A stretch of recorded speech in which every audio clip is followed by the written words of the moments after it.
Ela estava tomando banho na privacidade da sua própria casa. Ele a viu do terraço do palácio. Ele era o rei. Ela era casada. Ele a mandou buscar. Ela engravidou. Ele mandou matar o marido dela. E por milhares de anos, ela foi chamada de adúltera. Mas será que Batseba realmente teve escolha? Hoje vamos contar a história que ninguém quer ouvir, sobre a mulher mais mal interpretada do Antigo Testamento. E aí, mulheres?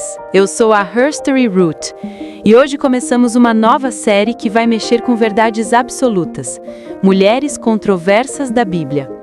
Aquelas mulheres que foram julgadas, condenadas e simplificadas pela história, mas que quando olhamos de perto, revelam histórias muito mais complexas do que nos contaram.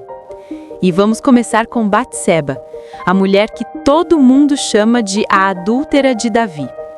A tentadora que fez o rei mais sábio de Israel pecar. Mas e se eu te disser que Batseba não seduziu ninguém? E se eu te disser que ela foi vítima de um abuso de poder que mudou sua vida para sempre? Preparem-se, porque hoje vocês vão conhecer Batseba além do escândalo. Vamos começar pelo que a Bíblia realmente diz sobre Batseba. Ela não era uma mulher qualquer. Batseba era filha de Eliã, um dos valentes guerreiros de Davi. Seu avô era Aitofel, conselheiro do rei, um dos homens mais sábios e respeitados de Israel. Ela vinha de uma família de elite militar e política. E ela era casada com Urias, o heteu. Urias não era israelita de nascimento, mas era um dos 30 guerreiros mais valorosos de Davi. Um homem de honra, leal, corajoso. Um soldado exemplar, que estava arriscando a vida na guerra enquanto sua esposa estava em casa. Batseba não era uma aventureira, não era uma sedutora profissional. Era uma mulher casada, de boa família, vivendo sua vida enquanto o marido estava no campo de batalha. E aqui está um detalhe que todo mundo ignora. A Bíblia diz que ela estava se purificando da sua impureza menstrual. Isso significa que ela estava cumprindo um ritual religioso obrigatório. Não era vaidade, não era exibição. Era obediência à lei de Moisés. Ela estava tomando banho porque a lei mandava. E ela estava fazendo isso na privacidade da sua própria casa. E então, acontece um momento que mudaria tudo. A Bíblia diz, ao cair da tarde, levantou-se Davi do seu leito e andava passeando no terraço da casa real. Do terraço viu uma mulher que estava se banhando e era esta mulher muito formosa. Notem os detalhes. Davi estava no terraço do Palácio Real. O palácio ficava no ponto mais alto de Jerusalém. De lá, ele podia ver os telhados e pátios das casas abaixo. Batseba estava no pátio interno da sua própria casa, um lugar que deveria ser privado. Ela não estava se exibindo na praça pública, não estava provocando ninguém. Ela estava na casa dela, cumprindo um ritual religioso. E Davi, do alto do seu palácio, a viu. E aqui está a primeira pergunta que ninguém faz. Por que Davi estava em casa? Era época de guerra. Seus soldados estavam no campo de batalha. Urias, marido de Batseba, estava lá, lutando. Mas Davi estava em casa, passeando no terraço ao entardecer. O rei que deveria estar liderando seus homens estava ocioso em Jerusalém.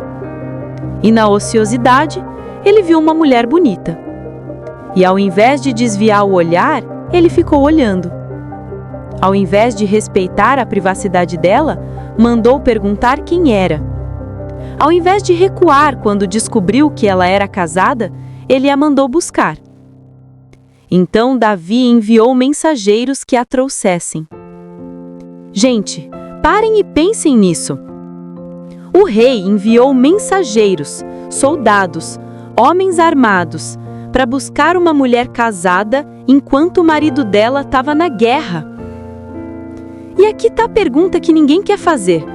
Batseba podia recusar?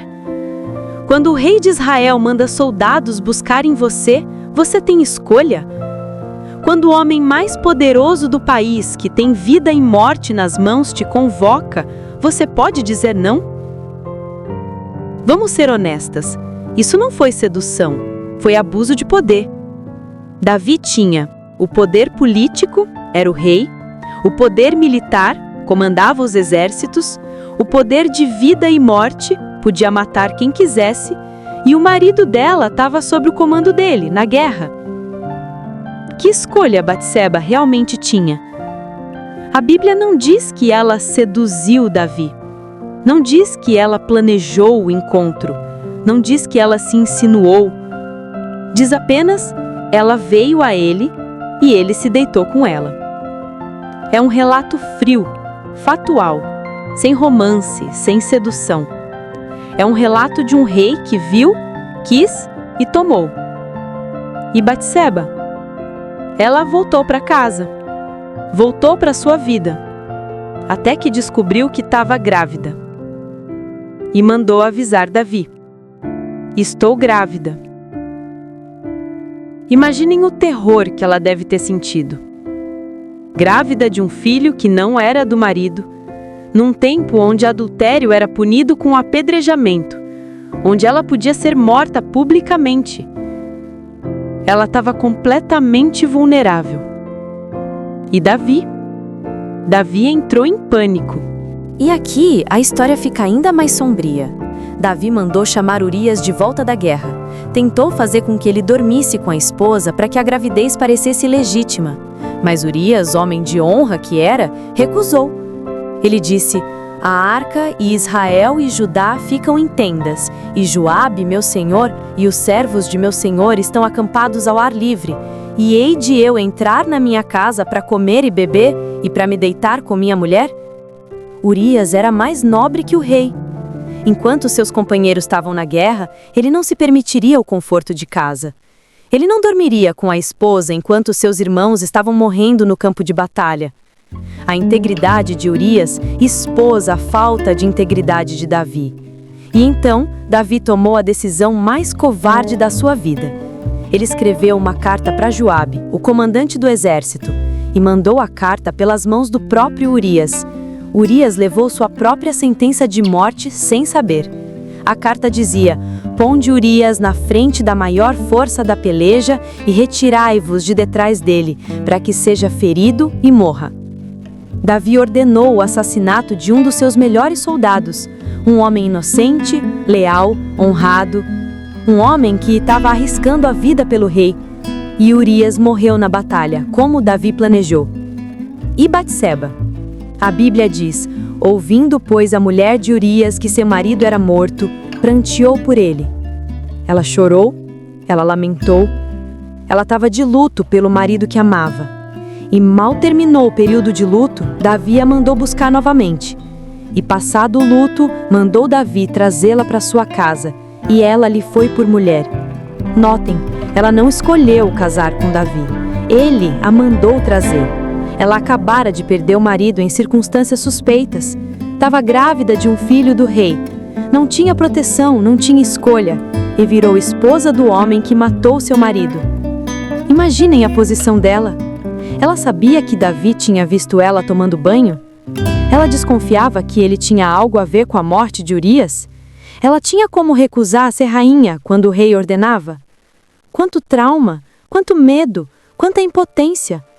E ainda assim, por séculos, ela foi chamada de a adúltera, como se ela tivesse escolhido algo nisso tudo. Mas Deus viu tudo e mandou o profeta Natã confrontar Davi. Natã contou uma parábola. Um homem rico, que tinha muitas ovelhas, roubou a única ovelhinha de um homem pobre. Davi ficou furioso. Esse homem merece morrer. E Natã respondeu: tu és esse homem. E então veio o julgamento. Porquanto desprezaste a palavra do Senhor, não se apartará a espada jamais da sua casa. O filho que nasceu dessa união morreu. E Batseba, ela sofreu em silêncio. Perdeu o marido que amava, foi forçada a se casar com o assassino dele e perdeu o primeiro filho. Mas a história de Batseba não termina na tragédia. Ela teve outro filho com Davi, Salomão.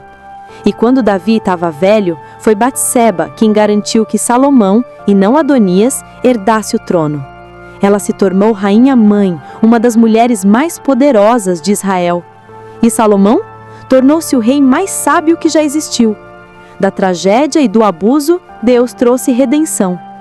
Batseba passou de vítima silenciosa a matriarca poderosa. E mais, ela está na linhagem de Jesus Cristo. Mateus 1,6 diz: Davi gerou Salomão da que foi mulher de Urias. Notem, não diz da Batseba, diz da que foi mulher de Urias, como se a Bíblia estivesse lembrando para sempre que ela era a esposa de outro homem, que Davi tirou dela. Então, o que realmente aconteceu com Batseba? Primeiro, ela não seduziu Davi. Ela estava na casa dela, ele que estava olhando de onde não devia. Segundo, ela não cometeu adultério voluntariamente. Quando um rei manda soldados te buscar, você não tem escolha real. Terceiro, ela foi vítima de abuso de poder. Davi tinha todo o poder, ela não tinha nenhum. Quarto, ela sofreu consequências terríveis por um pecado que não era dela. Perdeu marido, reputação, primeiro filho. Quinto, ela foi julgada pela história enquanto Davi foi chamado de homem segundo o coração de Deus. Sim, Davi se arrependeu. Sim, Deus o perdoou. Mas Batseba carregou o estigma que deveria ser dele. Por que Davi é lembrado como o grande rei que pecou e se arrependeu? Mas Batseba é lembrada como a adúltera? Porque o poder dele é celebrado enquanto a impotência dela é condenada? Por que ninguém pergunta, e ela, teve escolha? Batseba é toda mulher que foi culpada por algo que um homem poderoso fez com ela. Toda mulher que sofreu assédio e foi acusada de provocar. Toda mulher que foi vista quando não pediu para ser vista. Toda mulher que não pode dizer não, porque o poder estava todo do outro lado. Toda mulher que perdeu tudo por uma situação que não controlava. Toda mulher que foi julgada enquanto o homem foi perdoado. Quantas Batsebas modernas existem? Mulheres culpadas por assédio que sofreram, mulheres acusadas de seduzir quando foram assediadas, mulheres que perderam emprego, reputação, família, por terem sido vítimas de homens poderosos. A história de Batseba nos ensina que abuso de poder é real e devastador. Vítimas carregam consequências que não mereciam. A sociedade culpa a mulher e protege o homem poderoso. Mas também nos ensina que sobrevivência é possível. Redenção pode vir da tragédia. Deus vê o que ninguém vê e faz justiça. E que mesmo que a história te julgue, Deus conhece a verdade. E aí, o que vocês acharam dessa nova perspectiva sobre Batseba? Mudou a forma como vocês veem essa história? Me conta nos comentários. Vocês conheciam essa versão da história? Já foram culpadas por algo que vocês não controlavam? Como lidaram com julgamentos injustos? A história de Batseba nos ensina que nem sempre a vítima é quem parece ser a culpada. Abuso de poder pode estar disfarçado de romance bíblico. Mulheres pagam preços altíssimos por pecados de homens poderosos e que precisamos sempre perguntar: e ela, teve escolha? Se essa história te fez repensar verdades que você sempre acreditou, deixa um like, se inscreve no canal e ativa o sininho. Essa é a primeira de 12 histórias de mulheres controversas que vamos desconstruir juntas. Amanhã, vamos falar da mulher de Ló, a mulher que olhou para trás e virou estátua de sal. Desobediente ou simplesmente humana demais? Até lá, questionem as narrativas, busquem as verdades não contadas e lembrem-se: toda mulher controversa tem uma história que ninguém quer ouvir. Um beijo no coração e que vocês sejam mulheres que enxergam além dos rótulos.